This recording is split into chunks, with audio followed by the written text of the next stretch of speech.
Well, it's official. Manchester United have appointed Erik Ten Hag as Manchester United manager on a contract that lasts until June 2025. So, obviously, the first thing we need to do is see how we expect him to perform based on Football Manager. Of course it is. So as you can see here, we've got Erik Ten Hag as Manchester United manager. He's just joined. Admittedly, this is simming the 2021-22 season as the first year. However, I have done a little bit of work on the editor, so in the squad, there's no Paul Pogba, there's no Juan Mata, there's no Nemanja Matic. I think those are the only three that are confirmed to be leaving. Cavani probably is as well, but it is what it is. Everyone else, I'm kind of letting him do whatever he wants to do with them. It does mean Van der Beek is on loan, despite the fact that we kind of expect Ten Hag to probably want to give him a chance.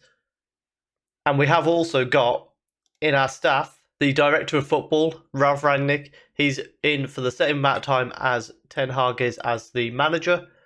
So we'll get to see, will he last his contract first of all? What transfers will he make? Let me know down below what you think. I personally, in a real life perspective, am very excited by the appointment of Ten Hag, and particularly with Ralph staying in his sporting director role. They feel like footballing appointments. So hopefully it's going to start a rebuild. I'm not expecting a title challenge next year. It's going to take 2 or 3 years to rebuild. I am optimistic of this combination as long as the board allow them to do what they want to do with the squad, which is a very big question. Let me know what you think of the Ten Hag appointment down below. Hopefully, as a United fan, it pays off and we get the rebuild that we're all hoping for. We'll have to wait and see on that, though. But what does FM think he can do in his first season, which is technically not his first season, but ignore that. So after Ten Hag's first season in charge, if we can call it that, considering technically not his season, let's have a look at how Manchester United got on in the Premier League. They finished 9th. Did Ten Hag see out the season? He did. So he has seen out the entire season despite finishing way down in 9th. Is that due to something that he's done elsewhere? Let's have a look. So Carabao Cup, he's gone out in the semi-final there. Champions League knocked out to Real Madrid in the first knockout round. The FA Cup knocked out to Newcastle. So not a good season, although a win against Liverpool, which is more than we could say for this season in real life. Anything else in particular that stands out? How did they get on against City? They lost 2-1. 3-1 win against Arsenal, 2-1 loss to Chelsea. And then later in the season, it was a 0-0 draw with Arsenal, 1-0 loss to Tottenham, 1-1 draw with City, 2-2 draw with Chelsea. So their first season, admittedly, I imagine there wasn't a lot going on transfer-wise. He signed... So incoming was Toby Collier. That might be a real life one because it's undisclosed. Danny Ceballos, Josip Ilicic, Vitti and Benaker. Outgoing. Jesse Lingard has gone at the end of the following season. Dan J, no, that was a real life one. So only Lingard as it stands. Not a good season for Ten Hag's first year in charge then. However, from the looks of things, doesn't look like he's still stable. So they're fine with that. I imagine it's a little bit of, let's see what I can do with a full season in charge. I mean, that kind of reflects the type of season United have had in real life. Obviously, they didn't finish quite as low as 9th. Well, we don't know that yet. They could still manage that. But it kind of reflects what happened in the actual season where it was a poor season. Let's see what he does in the summer, what signings he brings in, and how he rebuilds ready for season 2. So not quite the clear out we were expecting at Manchester United from the looks of things. They've sold Andreas Pereira, and that's about it. Cavani's gone, Chong's gone, Martial's gone out on loan again. Was there any that fit into the end of last season? No. Other than Lingard, which I'm pretty sure he was already there. Incoming, however, you've got Basuma from Brighton, a number 6, which is what United have been crying out for. Selemakers, the right winger, but Sancho came in, but kind of performed better on the left wing, so makes a bit of sense. Aaron Hickey, a left back.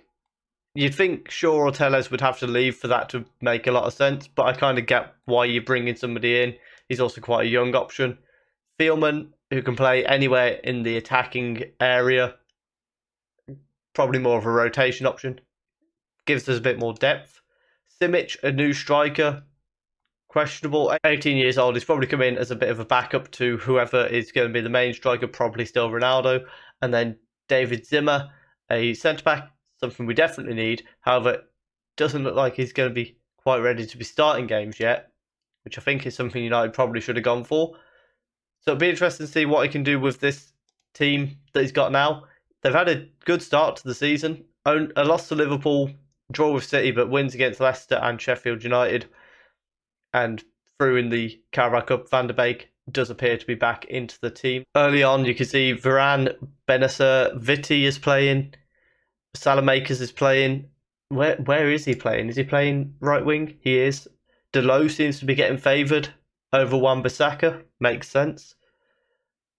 But it'll be interesting to see what happens by the end of the season. Van der Beek only playing that one game so far. He did score in it, so maybe he's going to get Ten Hag's faith in him. But so far, 7th. Let's see where they end up. So here we are at the end of the second season. The first actual season Ten Hag will be in charge for. Has he stayed in a job after last season finishing 9th? There's probably going to be some pressure on him. They finished 6th. He is still in charge, however.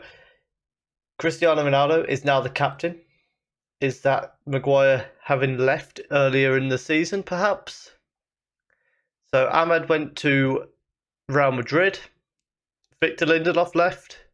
And Cambuala also left. Harry Maguire does appear to still be at the club. However, no longer the captain. In January, they also brought in Luis Felipe at centre-back. Smart signing, 26 years old. And Luke Bradley-Moore, which is more of a youngster ready to come through. So Ten Hag splashing the cash, however, only managing to get Europa League football this year. How did they do elsewhere? In the Carabao Cup, they got knocked out by Man City 4-1. And in the FA Cup, they got knocked out by Man City 1-0. So, and then they lost 1-0 to them in the league as well.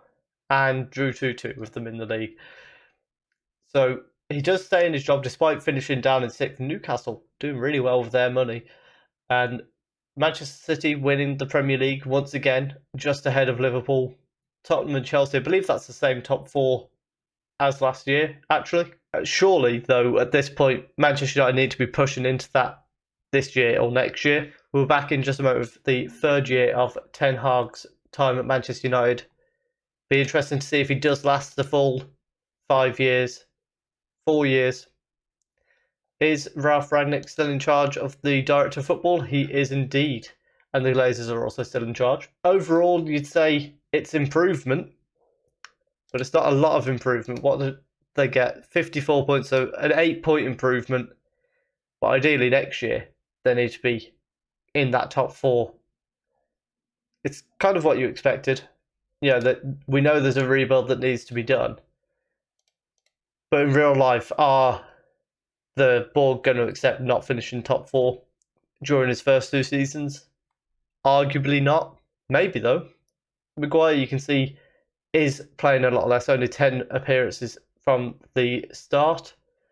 Van der Beek only getting 3 appearances, though. So surely he's still out of favour with the new manager and probably not going to be long for this team. Sancho, Rashford's back in the fold, though. So you can see they're starting to bring in some of the youth players into the team.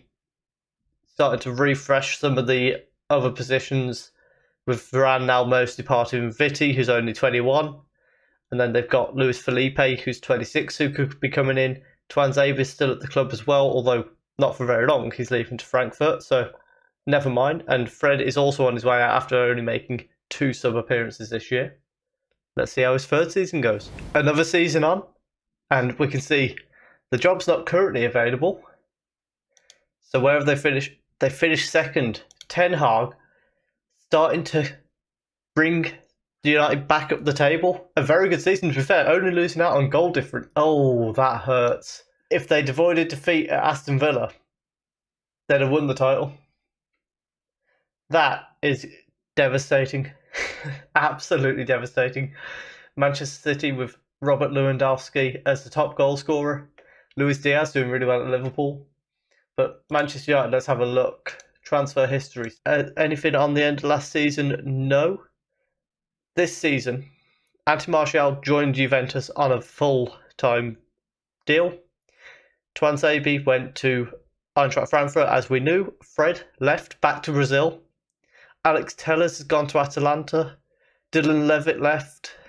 Brandon Williams left permanently. Aaron Wan-Bissaka to Real Madrid. And then any other big names? Harry Maguire went to Fiorentina. Incoming, they had Dame Fulan, who's now on loan at Sassuolo. Another left back, so still not happy with their options there. Memphis Depay returns to Manchester United. 32 games, only 7 goals. I'd argue that's a bit disappointing, especially given that they've had to sign him for, 40 million more than they sold him? 45 million. Nico Williams comes in from Athletic Bilbao. If you haven't seen, I've got an Athletic Bilbao save going at the moment, hence my background, basking in Bilbao. Go and check that out. I'll leave a little link up there for you. £88 million he comes in for. 29 appearances, 9 goals. 47 appearances and 16 goals in all competitions. A pretty good first season, I would say. Owen Vindal coming in from AZ, so another left back. He played 23 games. They've now got 4 left backs, even with Tellers leaving. This one seems to have stuck a little bit more. Ten Hag going back to Holland to find a player. And then Marcus Edwards coming in from Southampton. He's not played at all. I'm guessing he's only just signed, yeah. So he's actually somebody who's come in, being caught in between the seasons. Again, he looks a very good signing, to be fair. Maybe just what they need to get that little bit further. Let's have a look at how they did overall. So obviously Europa League football this time round. Carabao Cup, they got to the final and lost to Arsenal. The FA Cup, they got to the final. They beat Arsenal in the FA Cup final thanks to goals from Marcus Rashford and Bissouma. And then in the Europa League, they went all the way to the semi-final before losing on penalties to AC Milan. So very nearly 3 trophies, very nearly 4 trophies that year.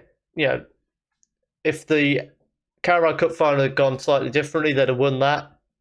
A draw against Aston Villa on the final day, they'd have been Premier League champions. And then a penalty shootout away from the Europa League final, which would have been against Newcastle. Arguably a winnable. All of those tournaments, to be honest, were winnable from that position. However, Newcastle dropping off a little bit there, as you can see. They only come away with 1 trophy from very good chance of having up to 4. A disappointing end to what was actually a pretty strong season for Manchester United there, I'd say. Got 1 more season, so how will Erik Ten Hag's final year on his contract be? Will he get an extension? In game, has he already had an extension? He has not yet had an extension. Can he get one? And we are back for the final part. The end of Erik Ten Hag's contract. Did he make it through to the end? Did he manage to win any trophies in the Premier League? We ended up... Wow. We'll go into that in just a moment.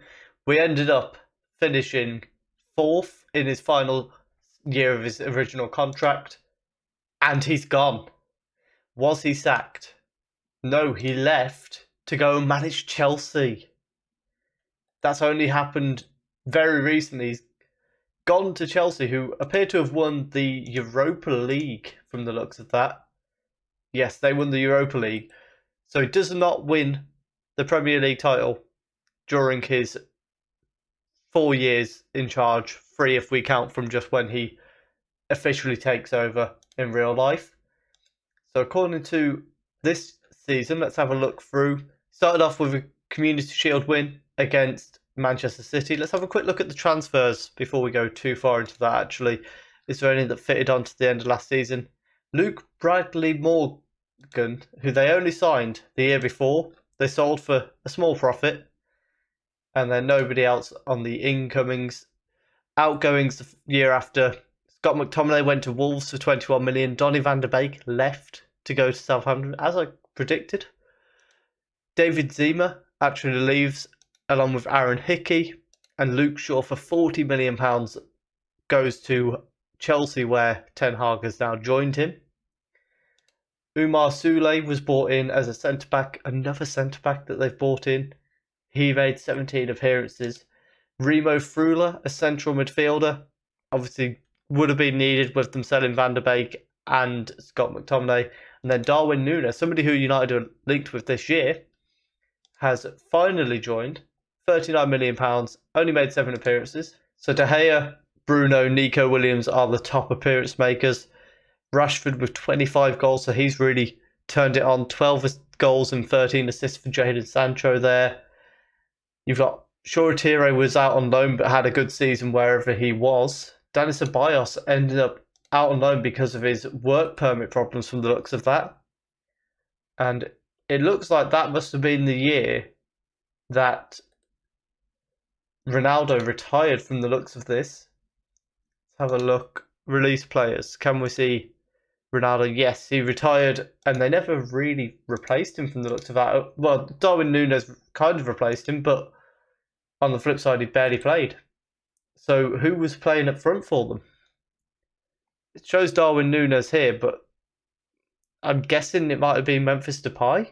Or maybe Rashford with the amount of goals that he got, perhaps.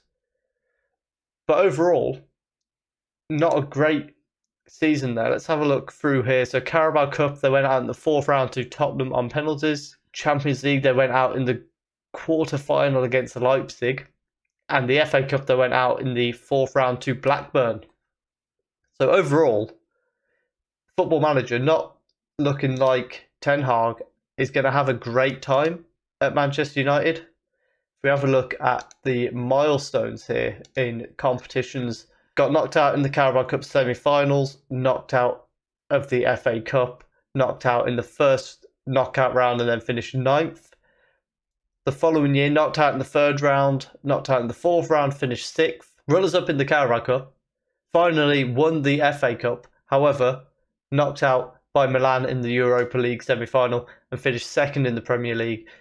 Won the Community Shield, knocked out of the 4th round, knocked out of the 4th round, knocked out at the quarter-final of the Champions League and finished 4th in the league. So overall, as I say, not particularly amazing. I think he's left them in a better position than when he joined. However, not taking them to the heights that perhaps people are hoping for. Overall, I think, it shows that perhaps he's got potential there, but maybe needs to spend a little bit more than he did in this simulation.